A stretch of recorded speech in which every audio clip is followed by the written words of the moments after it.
The Channel 4 star not only prides himself on being able to make people laugh, but also to represent those with disabilities. In an interview with The Guardian last year, he was described as one of the few disabled faces regularly seen on British TV.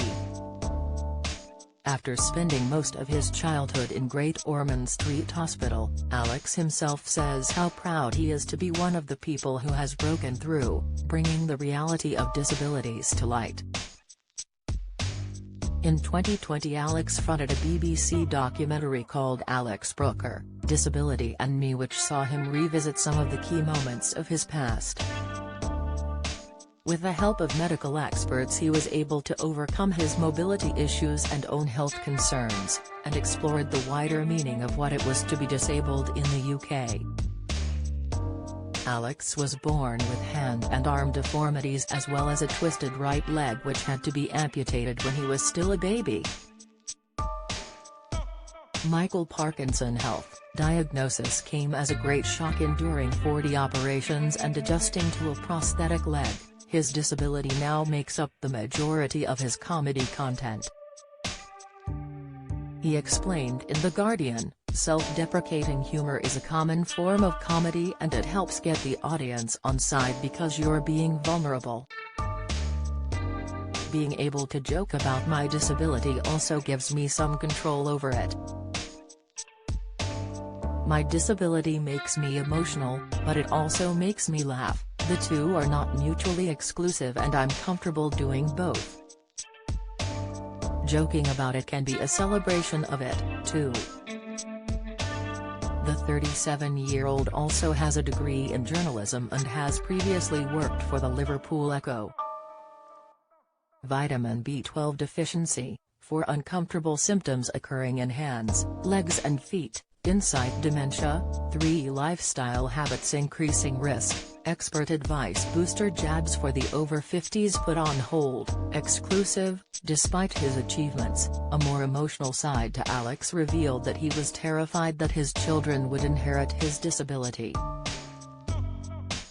Even though his condition is not genetic, when his daughter Daphne was born in 2017, he then wondered if she would be scared of his physical deformities. However, his fears were squashed as both his wife Lindsay and daughter Daphne rarely mention his disability. He continued to say, "Now, as an adult, I do pretty much everything without assistance. However, the one thing I really can't do is my top button." Hand and finger deformities present at birth are known as congenital hand deformities. Johns Hopkins Medicine explains that there are different classifications of hand deformities. Polydactyly, where a baby has more than 5 fingers on one hand. Syndactyly, where 2 or more fingers fail to separate when the baby is in the womb. Brachydactyly, the underdevelopment of the baby's hand clubhand, a hand that turns inward, causing a limited range of motion at the wrist.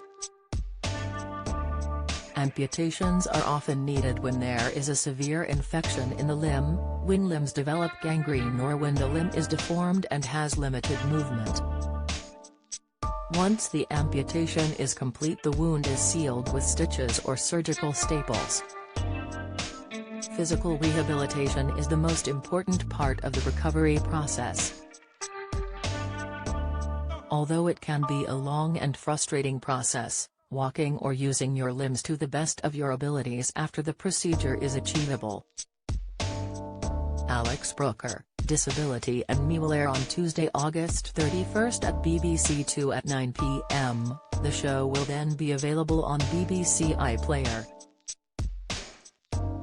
Related articles: diabetes causing 160 amputations a week, symptoms and signs of coronavirus warning, how COVID-19 infection could lead to amputation. Diabetes type 2, early signs indicating amputation risk.